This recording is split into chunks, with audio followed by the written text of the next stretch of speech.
सत संगत जी, प्यार से कहना धान नंगार जी।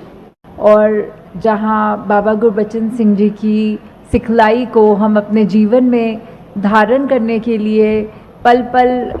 वही शिक्षाओं को कि हर पल जीवन जिस अनुसार चलना है, वो गाइडलाइंस जो उन्होंने ताउम्र हमको दी हैं, उनके ऊपर पक्का होने के लिए हम उनको जो उन्होंने कहा उसको अपनी ज़िंदगी में उतारने के लिए सही मायने में श्रद्धांजलि देने के लिए आज यहाँ जो आए हैं, तो वो जो भाव है कि जो जो उन्होंने सिखाया वो हम बिल्कुल हूबहू अपने ज़िंदगी में जहाँ लागू तो करें, साथ ही और उसमें इजाफ़ा कैसे कर सकें कि किस तरह वो जो टीचिंग्स हैं, जैसे दासी अगर अपने हम उम्रों की बात करे या अपनों से छोटे की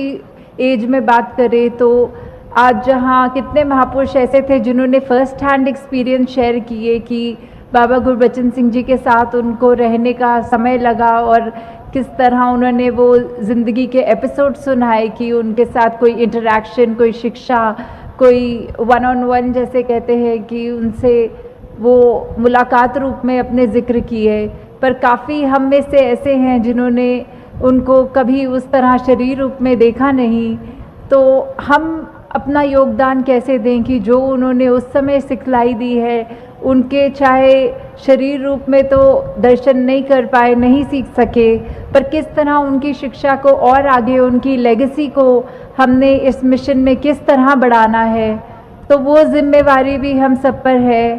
कि जो हर वचन निकला था उस पर फूल चढ़ाते हुए सच्चे रूप में, कि सिर्फ एक वो नहीं किया कि चलो संगत आ गए और उनको कुछ घंटों के लिए याद किया और बात वहीं ख़त्म, नहीं, ऐसा नहीं। अपने हर पल में वो जो भी छोटी से छोटी चीज़ भी सिखा कर गए, वो अभी तो हमको इतना मीडिया का सहारा है कि हमें जहाँ साक्षात महापुरुष भी बताते गए, अभी हमने डॉक्यूमेंट्री रूप भी देखा कि वो चीज़ें हम पुरानी भी देख सक रहे हैं, उससे भी शिक्षा ले सक रहे हैं। जिस तरह आज अगर हम ये ब्लड डोनेशन का रूप भी देख रहे हैं कि उनके किस तरह बलिदान के रूप में और तप त्याग के वजह से, तो वो भी जिस तरह संगत ने अपना जज्बा दिखाया, सेवा दल और संत निरंकारी चैरिटेबल फाउंडेशन की जो मैनेजमेंट की वजह से आप सब ने इतना जो योगदान दिया, ये क्यों है?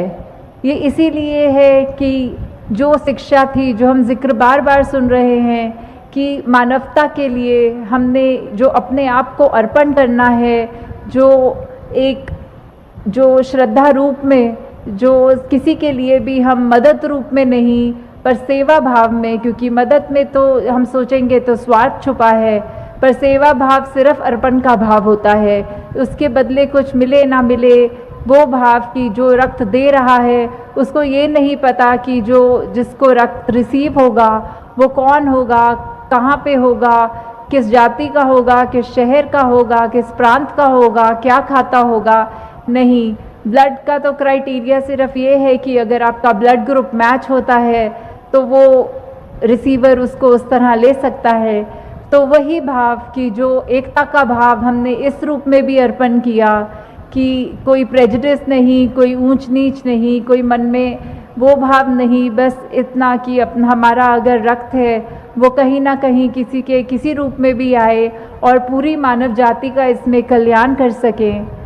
और जहाँ बाबा गुरबचन सिंह जी का नाम आता है, साथ में चाचा प्रताप सिंह जी का भी आज के दिन में वो नाम इस तरह कि उन्होंने भी जो सेवा भाव जीवन भर रखा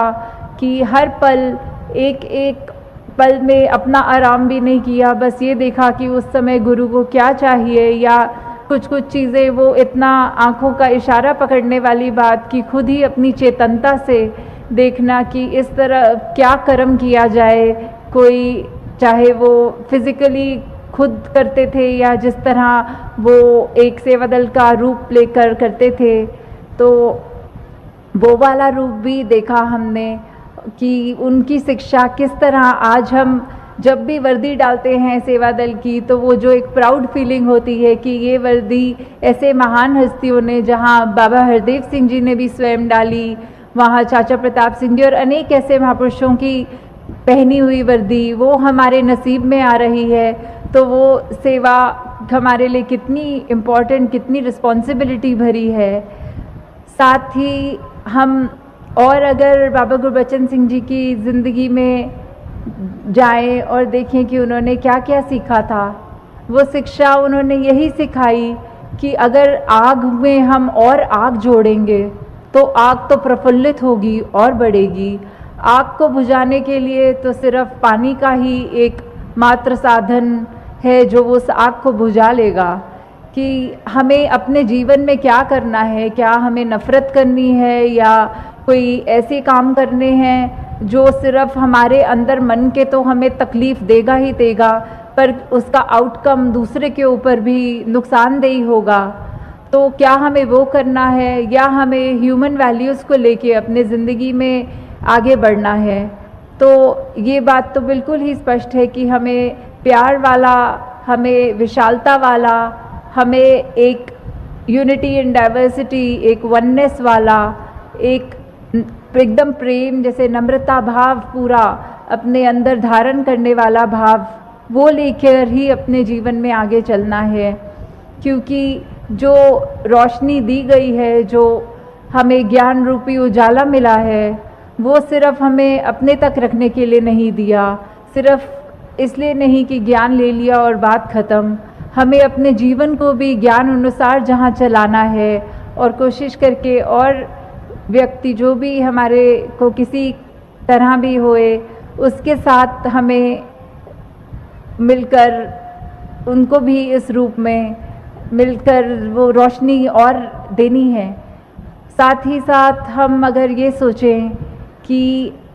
हम अपना कंट्रीब्यूशन और ऐसे कैसे कर सकते हैं, वो बात सिर्फ इतनी सी है कि जो अनेकों बार आज मंच से भी सुनी और अभी थोड़ी देर पहले भी जिक्र किया दासी ने कि जो मैसेज आ रहा था वो उसको हमने अपने ज़िंदगी में उतारना है। वो ही that is the only way forward कि हम आगे वैसे ही चल पाएंगे। अगर जो जिक्र थे, चाहे वो सिंप्लिसिटी का जिक्र था या नशे का त्याग का जिक्र था, चाहे वो खुद बाबा जी का भी ये रहा, बाबा गुरबचन सिंह जी का कि कर्म करते हुए, गृहस्थ में रहते हुए अपनी भक्ति को कायम करना है। किस तरह हमें अपने एक्शंस में, अपनी ज़िंदगी में वो सारी भावनाएं जो सत्संग से ग्रहण करते हैं उसको उतारना है। वो अक्सर ऐसा ही कहते थे कि किस तरह एक एग्ज़ाम्पल होता था एक स्टूडेंट का कि कभी भी अगर सरप्राइज़ टेस्ट होते थे तो वो स्टूडेंट तो हमेशा तैयार रहेगा जो जिसने पूरे साल मेहनत करी है और अपने टीचर का हर लेक्चर सुना है, पर जो हमेशा बंक मारते रहे, छुट्टी मारते रहे, उनको तो सिर्फ कभी ऐसे सडनली एक एग्ज़ाम की बात करें तो उनका वो घबराना जायज़ है। तो हमें कैसे स्टूडेंट बनना है वो हम पर ही है कि अगर कभी ऐसे जीवन में स्थिति आए जिसमें हमारे परीक्षा की घड़ी हो वो, तो हम ऐसे स्टूडेंट हों जो वो परीक्षा से डरेंगे या ऐसे स्टूडेंट हों जो हर समय यह कहें कि जो है निरंकार का है, निरंकार से ही शिक्षाएं सीखी हैं और आगे जीवन में बढ़ाएंगे। तो हमें वैसे स्टूडेंट बनना है जो हर समय किसी वक्त भी कोई भी नीड ऑफ द आवर हो उस पर हमें खरा उतरना है। उसमें हमें एक बहुत ही ईमानदारी से being true to our self हमें उस चीज़ को आगे प्रदर्शित करना है। तो जिस तरह भक्त बहुत ही चेतन होते हैं, वो बिल्कुल भी उस तरह चिंता नहीं करते कि जो है सब निरंकार का है, निरंकार पे समर्पण किया और समर्पित भाव से ही अपने आप को आगे चलाते हैं। ऐसा ही रूप जो हम सबका होना चाहिए। दासी अरदास करती है निरंकार के आगे कि जो जज्बा है हमारा सेवा, सिमरन, सत्संग के प्रति, भक्ति के प्रति, वो आगे से आगे कायम रहे। जो मिशन है, जिस तरह बाबा गुरबचन सिंह जी ने ये लहू की बात जब की है कि इतनी हमारी मिशन की जो आइडियोलॉजी है, जो शिक्षाएं हैं, हमारे खून की तरह हमारे रग रग में दौड़ें, वो हमको अपने अंदर जज्बा लाना है कि अगर सिर्फ हमारा मिशन 90 इयर्स का क्या हम सच में खरे उतर रहे हैं कि हम एक true representative of our mission बन रहे हैं। तो हमें ऐसे व्यक्ति बनना है जो मिशन के लिए एक गर्व की बात होए हमारे लिए कि हम ऐसे व्यक्ति हैं, ना कि जो शिक्षाएं हैं मिशन की उससे उलट काम करते हुए। तो दासी आपका और समय नहीं लेगी, तो दासी अंत में आप सबसे इजाज़त लेगी और यही आपसे अरदास करेगी कि सत्संग में अपनी बढ़ चढ़कर ऐसे ही हाजिरी सिर्फ तन रूप में नहीं, मन रूप से, श्रद्धा रूप से भी करनी है। साथ संगत जी, प्यार से कहना, धन निरंकार जी।